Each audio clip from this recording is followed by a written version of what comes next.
দিদিকে বলোর ধাঁচেই এবার চালু হচ্ছে হেল্পলাইন। দুর্নীতি বা খুনের অভিযোগ জানাতে সরাসরি ফোন।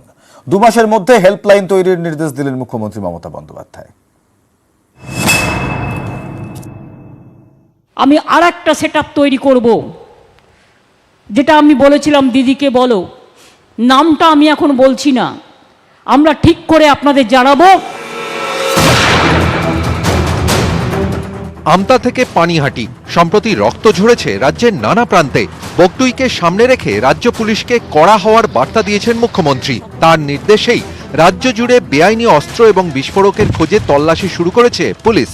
আরও এক ধাপ এগিয়ে রবিবার উত্তরবঙ্গ সফরে গিয়ে দিদিকে বলোর ধাঁচে হেল্পলাইন চালুর ঘোষণা করলেন মমতা বন্দ্যোপাধ্যায়। সেখানে দুর্নীতি বা খুন খারাপির মতো ঘটনার অভিযোগ জানানো যাবে।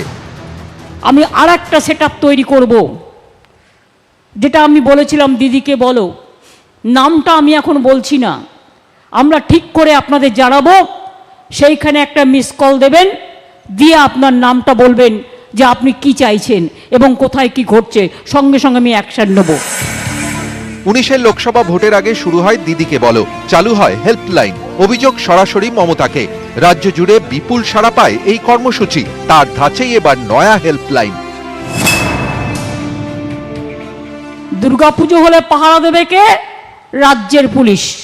অ্যাক্সিডেন্ট হলে ডেড বডি তুলবে কে? রাজ্যের পুলিশ। আর একটা কোনো ঘটনা ঘটলেই কেউ যদি একজনের দোষ হয়, তার বিরুদ্ধে আইনত ব্যবস্থা নেওয়া হচ্ছে, আর তার জন্য পুরো পুলিশটাকে আপনারা খারাপ বলে দিচ্ছেন।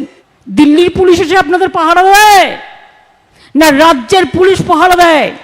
আমি কি বলতে পারি আমার 5টা আঙুল সমান? যদি কারো কোনো খবর থাকে এই জায়গায় এই গন্ডগোলটা হতে পারে, দয়া করে লোকাল পুলিশ স্টেশনে গিয়ে জানাবেন। সঙ্গে সঙ্গে আমরা যদি অ্যাকশন নিই, এ ধরনের ঘটনা কেউ ঘটাতে সাহস পায় না। আর যদি কেউ এই ধরনের ঘটনা ধরিয়ে দেন, তাকে সরকার থেকে পুরস্কৃত করা হবে।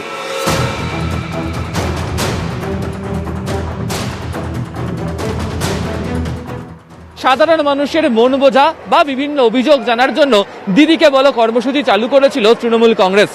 বর্তমান অবস্থাতে দাঁড়িয়ে দুর্নীতিমুক্ত প্রশাসন চালানোর লক্ষ্য নিয়ে ফের সে পথেই হাঁটতে চায় প্রশাসনও। ফলে দিদিকে বলোর ধাঁচে এবার প্রশাসনিক স্তরে যে কর্মসূচি আসতে পারে, তেমনই ইঙ্গিত শিলিগুড়ির সভা থেকে দিলেন মুখ্যমন্ত্রী মমতা বন্দ্যোপাধ্যায়।